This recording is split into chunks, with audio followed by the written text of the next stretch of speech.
राहुल और मेहुल दोनों ही बहुत अच्छे दोस्त थे। वो हर महीने डिसाइड करते हैं कि इस महीने हम कौन सा एक्टिविटी करेंगे। कभी एडवेंचर के लिए जाते, मूवी के लिए जाते, कभी आउटिंग के लिए जाते, कभी ट्रैकिंग के लिए जाते। ऐसे वो अलग अलग चीज़ें करते और वो लाइफ को काफ़ी ज़्यादा अच्छे तरीके से एंजॉय कर रहे थे।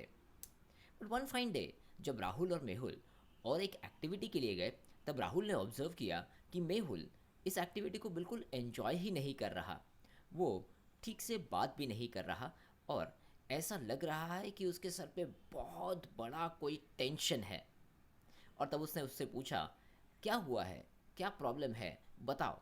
उसने कहा, नहीं नहीं यार, कुछ नहीं, I am just doing fine.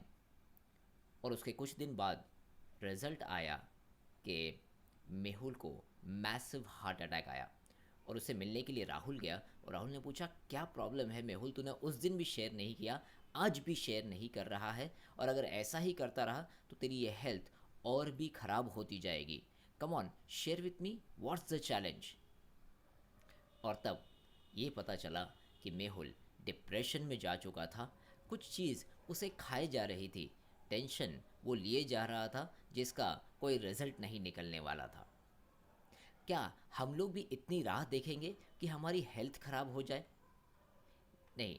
Depression is a normal thing in today's world. अक्सर लोगों को डिप्रेशन आ जाता है छोटी छोटी चीज़ों में। कोई बात नहीं, डिप्रेशन को ओवरकम करने के लिए कुछ हमारे पास सिंपल टिप्स टेक्निक्स है जिसे हम लोग उससे ओवरकम कर सकते हैं। The only thing is to get it at the right time.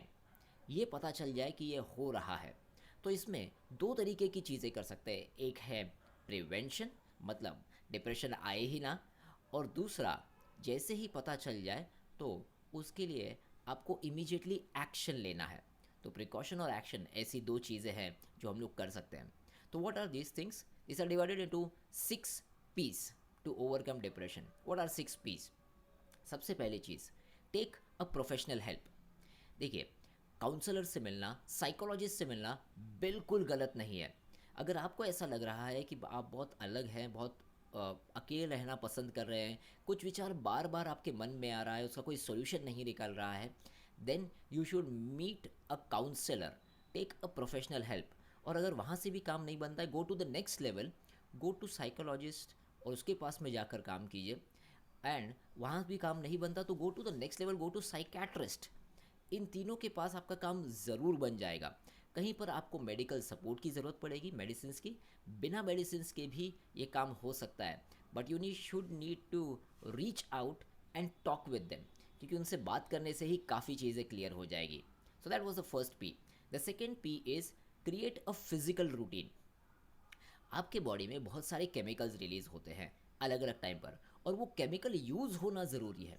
अगर वो यूज़ नहीं हुए ना, तो आपकी बॉडी में वो निगेटिविटी फैलती जाती है और उसी तरीके से सब चीज़ें होती जाती है। देन उसको रिलीज़ करना बहुत इम्पॉर्टेंट है, और वो रिलीज़ करने के लिए एक ही तरीका है, गेट इनटू अ स्पोर्टिंग एक्टिविटी, जहाँ पर आपका फिज़िकल कुछ एक्टिविटी हो। उससे ये सब केमिकल्स यूज़ होते हैं, वो सब एनर्जी के फॉर्म में यूज़ होते हैं, कंज्यूम हो जाते हैं। So get into a physical routine. रोज़ 30 मिनट्स का वॉक कर सकते हो, जॉग कर सकते हो। If you are young you should get into a sport like say swimming, yoga, cycling, running. ऐसे कुछ स्पोर्ट्स के अंदर ज़रूर आप एंगेज हो सकते हो, और वो फिज़िकल रूटीन है जो आपको करना ही है। रोज़ उसके लिए आधा से पौन घंटा डिसाइड कर लीजिए and do it. Even on the day that you don't feel like doing, उस दिन भी उसे कर लेना है।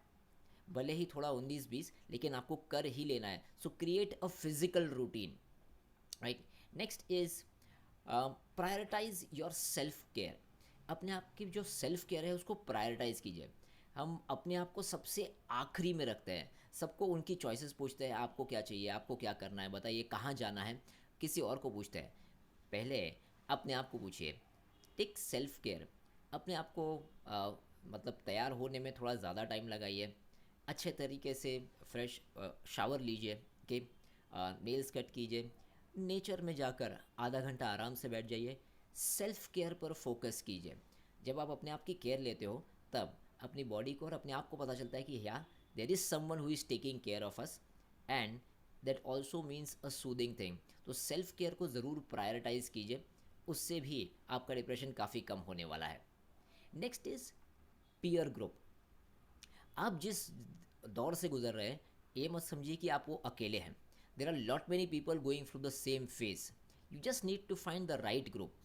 आजकल हमारे पास सोशल मीडिया है, वहाँ पर बहुत सारे ग्रुप्स भी बने हुए हैं। इनफैक्ट हमारे दोस्तों के व्हाट्सएप ग्रुप भी होते हैं। उसमें भी अगर आपने सिर्फ मैसेज फ्लोट कर दिया हो, anybody going through this phase, just connect with them. उनको पूछिए क्या चल रहा है, what are the phases they are going through, और उनके साथ बात करने में भी काफ़ी आपका काम आसान हो जाएगा। सो क्रिएट अ पीयर ग्रुप। आपकी सिटी में ऐसे लोग होंगे जो इस तरीके का ग्रुप करते हैं, उसे रन करते हैं। देखिए, किसी को अगर शराब छोड़नी है तो उसके भी ग्रुप हैं, किसी को अगर रनिंग करनी है तो उनके रनर ग्रुप्स भी हैं, किसी को साइकिलिंग करनी है तो उनको साइकिलिंग ग्रुप्स भी मिल जाते हैं, किसी को नेटवर्किंग करना है, बिजनेस करना है तो उनको उसके ग्रुप्स भी मिल जाते हैं, किसी को अगर लॉ पढ़ना है तो उसके ग्रुप्स मिल जाते हैं। हर चीज़ का ग्रुप बनता ही है। तो अगर आप जिस दौर से गुजर रहे हैं, उसका भी ग्रुप कहीं ना कहीं पक्का है। बस आपको ढूंढने की ज़रूरत है और उनके साथ जुड़ने की ज़रूरत है। जैसे जैसे आप उनके साथ जुड़ेंगे, वैसे वैसे पता चलेगा कि कैसे लोगों ने उसे ओवरकम किया, और उसमें से छोटी छोटी चीज़ें पिकअप करके आप भी उसे ओवरकम कर सकते हैं। Next is pose a challenge. अपने आप को कुछ चैलेंज दीजिए और वो छोटा सा चैलेंज अचीव करने के पीछे पड़ जाइए। देखिए, आपका ओवर थिंकिंग इसीलिए हो रहा है क्योंकि आपके पास सोचने के लिए और कुछ नहीं है, बस वो एक ही चीज़ है जिसके ऊपर आप सोच रहे हो। उसमें से बाहर निकलने के लिए अपने आप को कुछ छोटे छोटे चैलेंजेस दीजिए। जब आप उस चैलेंजेस के ऊपर फोकस करना शुरू करते हो, उसके ऊपर सोचना शुरू करते हो, तो जो चीज़ आप ओवर थिंक कर रहे हो उससे बाहर निकलते हो। So give your self a challenge, a small challenge, a big challenge. It might be anything like starting a running, or going out with few friends, or making new friends. Okay, so ऐसे कुछ छोटे छोटे challenges आप अपने आप को दे सकते हो, और जब आप चैलेंज देते हो तब आप नए दिशा में सोचना शुरू करते हो। Suppose a challenge. And last is practise relaxation. अपने आप को रिलैक्स कीजिए। There are lot many guided audios and videos on YouTube. वहाँ पर जाकर आप रिलैक्सेशन मेडिटेशन करके टाइप कीजिए और आपको कुछ ट्रैक्स मिल जाएंगे। बस उस ट्रैक को सुन के रिलैक्स करना है। और सबका रिलैक्स करने का अपना अलग तरीका होगा। कोई मंदिर में जाकर रिलैक्स करता है, कोई मेडिटेशन करके रिलैक्स करता है, कोई सिर्फ घास पर चल के भी रिलैक्स करता है। आपका रिलैक्स करने का क्या तरीका है वो देखिए। और हाँ, अगर वो रिलैक्स करने का माध्यम आप ये सोच रहे हैं कि हम लोग सोशल मीडिया स्क्रॉल करें या तो कुछ यूट्यूब का या कुछ सीरीज़ देखें, नेटफ्लिक्स देखें, नो, उसमें बहुत सारा नेगेटिविटी और अंदर जाने का चांस है। उन सबको साइड पे रखिए कि उसके अलावा नेचर से जुड़ा हुआ कोई रिलैक्सेशन टेक्निक कीजिए, उससे आपको काफ़ी फ़ायदा होने वाला है। So these are 6 P's of getting out of depression. First is get a professional help. Second is physical routine कुछ बनाइए. Prioritize self care. Fourth is peer group बनाइए, उनसे मिलिए. Next is pose a challenge. And finally practice relaxation. तो इनमें से आज आप कौन सा शुरू करने वाले हो? Let me know in the comments. See you soon in the next video.